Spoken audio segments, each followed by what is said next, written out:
तो जो नेक्स्ट चीज़ हम देख रहे हैं वो है मेलिंग्स टैब। मेलिंग्स टैब आपके तब काम आता है जब आपको एक similar kind of a format में कोई लेटर या मेल काफ़ी सारे लोगों को भेजना होता है, ज़्यादा डिफरेंसेस के बिना।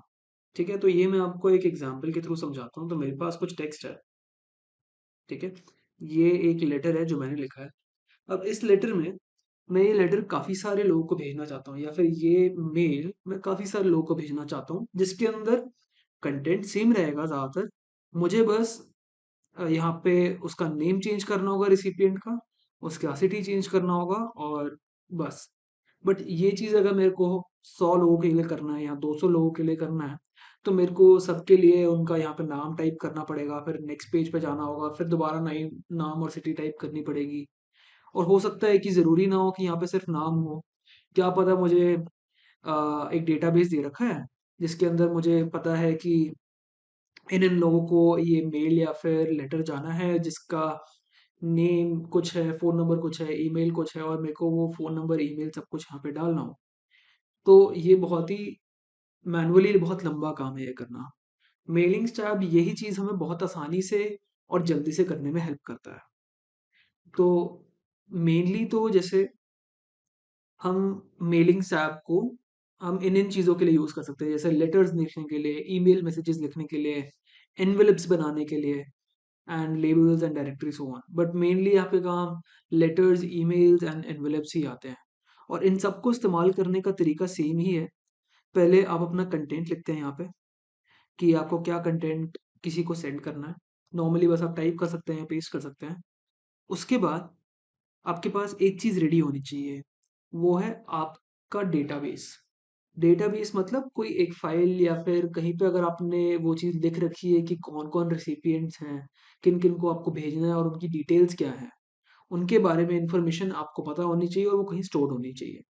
तो मैंने वो डेटाबेस एक सीएसवी फाइल में अपने लैपटॉप पे स्टोर कर रखा है। वो मैं आपको सीएसवी फाइल एक दिखाता हूँ कि वो क्या है।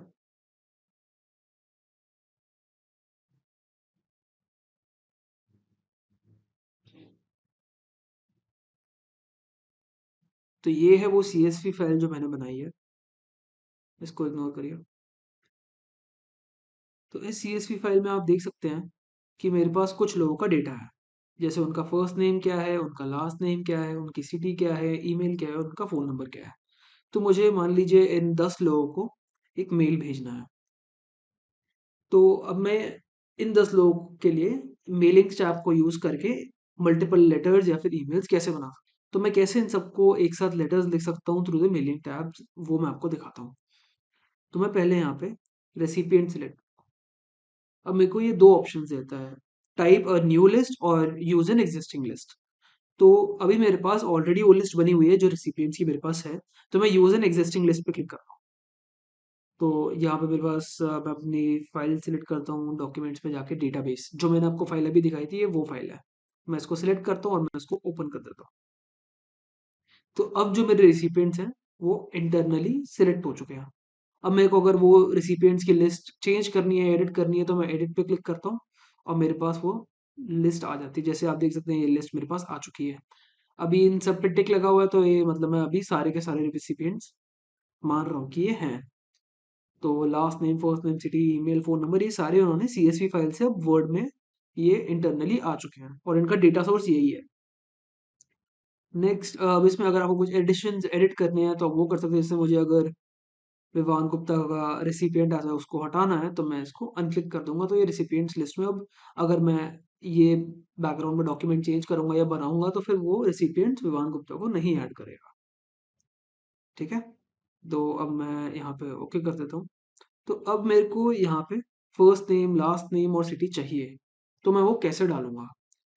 तो उसके लिए अभी मैंने जैसे प्लेस होल्डर डाले हुए हैं, अब मैं अपने प्लेस होल्डर्स बनाऊंगा। जैसे मुझे यहाँ पे फर्स्ट नेम चाहिए, तो मेरे पास इंसर्ट मर्ज फील्ड है, मैं इस पे क्लिक करता हूँ और जो भी मेरे डेटाबेस में कॉलम्स थे वो यहाँ पे लिखे हुए आ गए हैं।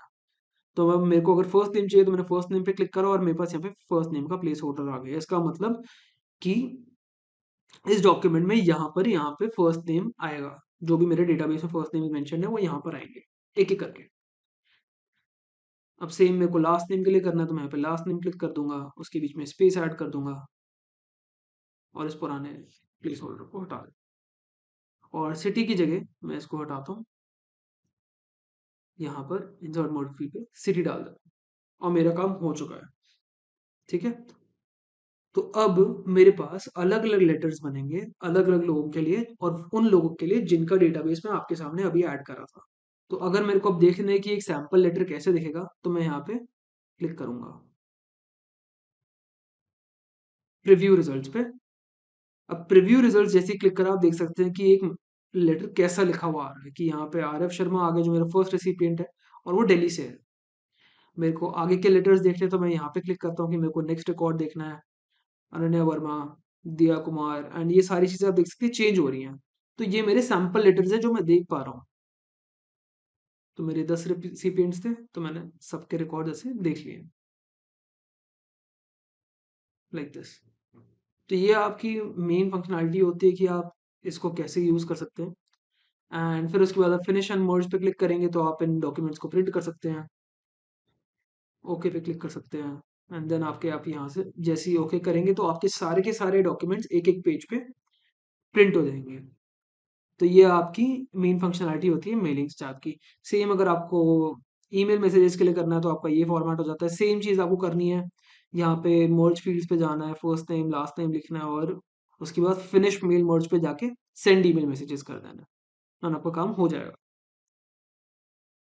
तो ये तो आपका होगा कि लेटर्स कैसे यूज़ करते हैं। तो अब मैं आपको दिखाता हूँ एनवेलप्स कैसे बनाते हैं। तो जैसे ही मैं यहाँ पे एनवेलप्स पे क्लिक करता हूँ तो मेरे पास एक डिलीवरी एड्रेस आता है और एक रिटर्न एड्रेस आता है। तो रिटर्न एड्रेस तो ऑब्वियसली जहाँ से आप भेज रहे हो उसी ऑर्गेनाइजेशन को वापस आ जाता है। तो अभी के लिए मैं ऐसी डमी मैंने डाल डाल दिया है कि this is the return address. जब आप असली में इसको यूज़ करेंगे तो आप पूरा एड्रेस डाल सकते हैं। उसके बाद मैं यहाँ पे डालता हूँ this is the delivery address. मैं यहाँ पे ऐड टू डॉक्यूमेंट कर देता हूँ। तो अब जैसे आप देख सकते हैं मेरे पास एक एक्स्ट्रा फर्स्ट पेज आया और ये उसी फॉर्मेट में जिसमें एनवेलप में अगर जैसे ही आप होल्ड करेंगे तो ये स्टार्टिंग में आ जाएगा। तो अब मैं यहाँ पे अगर मेरे को डिलीवरी एड्रेसेस उन्हीं लोगों के डालने हैं जिनको मैं भेज रहा हूँ ऑब्वियसली। तो मैं यहाँ पे उसी का प्लेस होल्डर डालता हूँ, जैसे इंसर्ट मर्ज फील्ड और सिटी डाल दिया मैंने।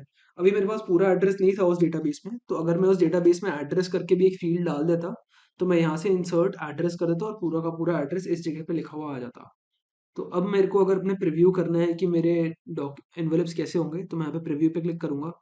अब आप देख सकते हैं मेरे पास नाम भी आ जाता है और यहाँ पे उनका एड्रेस मतलब उनकी सिटी भी आ जाती है, आप देख सकते हैं। और अगर मुझे देखना है कि कहाँ कहाँ मैंने ऐसी फील्ड्स डाली हुई हैं जो चेंज होती हैं, मैंने हाईलाइट मर्ज फील्ड्स कर दिया। प्रीव्यू हटा के मैंने हाईलाइट मर्ज, इनको मर्ज फील्ड या प्लेस होल्डर्स भी बोल सकते हैं आप। तो ये आपके हाईलाइट हो जाती है कि कहाँ पे कहाँ कहाँ चेंजेस हो रहे हैं।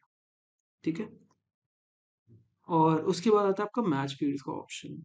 तो मैच फील्ड्स आपका तब काम आता है जैसे आपने डेटाबेस में कुछ आपने कॉलम्स के नाम रखे हुए थे। तो बहुत बार ऐसा होता है कि ये सॉफ्टवेयर ऑटोमेटिकली, जैसे यहाँ पे कुछ डिफॉल्ट फील्ड्स हैं इस साइड पे और यहाँ पे वो फील्ड्स हैं जो आपकी डेटाबेस में है।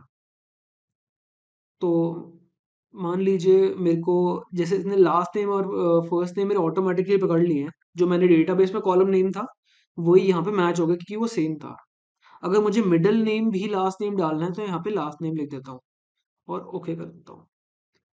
तो वो वहाँ पे ऐसे आप मैच कर सकते हैं मैनुअली अगर वो ऑटोमेटिकली मैच नहीं होता तो। ठीक है, मैं एक बार ये प्रोसीजर आपको दोबारा करके दिखाता हूँ। तो फॉर एग्जांपल मैंने अब अपना डेटाबेस अपडेट करा और लेटर अपडेट करा है।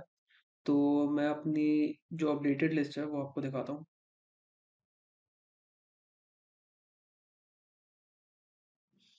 तो ये मेरी अपडेटेड लिस्ट है, इसके अंदर मैंने और भी कॉलम्स ऐड करे हैं, एक दो और फंक्शनैलिटीज़ मेलिंग स्टैप की बताने के लिए। तो एक बार ये मैंने डेटाबेस कनेक्ट कर दिया उसके बाद मैं बेसिक फील्ड्स मर्ज फील्ड्स यहाँ पे डाल देता हूँ, जैसे फर्स्ट नेम लास्ट नेम फिर सिटी ऑक्यूपेशन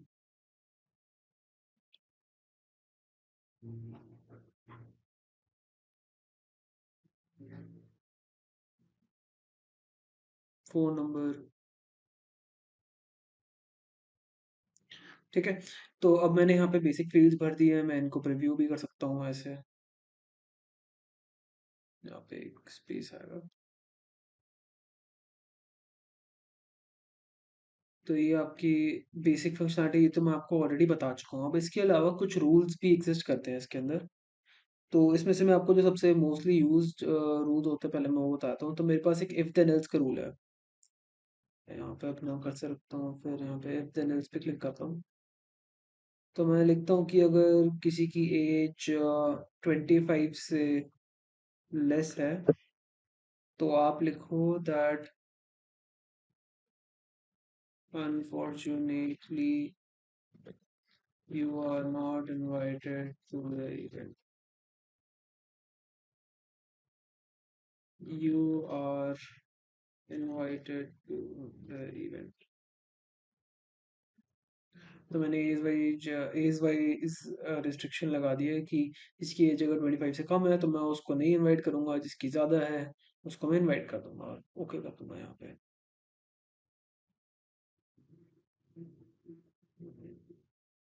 ठीक है। तो अब आप ध्यान से अगर देखें तो मैं आपको एक बार डेटाबेस दिखा देता हूँ। तो मेरे पास कुछ लोग हैं जिनकी एज 25 से कम है। जैसे अनाया वर्मा की मेरी एज 25 है, 24 है विच इज़ लेस देन 25। तो जैसी आरव की जैसे एज 25 से ऊपर है तो he is invited. Anaya Verma की कम है तो you are not invited to the event आ चुका है। तो वो अकॉर्डिंग टू एज वो आपको बुला रहा है या फिर नहीं बुला रहा। ठीक है। तो ये आप इफ एल्स भी सेट कर सकते हैं यहाँ पे ऑटोमेटिकली। फिर उसके बाद मैं और भी चीज़ों में फ़िल्टर लगा सकता हूँ। तो जैसे अगर मेरे को स्टूडेंट्स को नहीं बुलाना, तो मैं यहाँ लिख सकता हूँ कि rule skip record if occupation equal to student. Okay कर देता हूँ। तो अब इस लेटर को जब मैं फाइनल कर दूंगा तो फिर मैं काफ़ी सारे लोगों को इसको भेजूंगा। तो मैं फिनिश एंड मोड्स पे क्लिक करूंगा एंड प्रिंट डॉक्यूमेंट पे कर दूंगा और ओके क्लिक कर दूंगा। तो मैं फिनिश डॉक्यूमेंट पे जाऊंगा, मैं एडिट इंडिविजुअल डॉक्यूमेंट पे जाऊंगा, merge to new document and okay कर दूंगा। तो अब मेरे पास सारे लोगों के लिए ये आ चुका है, जितने भी लोग हैं। ठीक है। और ये आपके ओरिजिनल लोग हैं।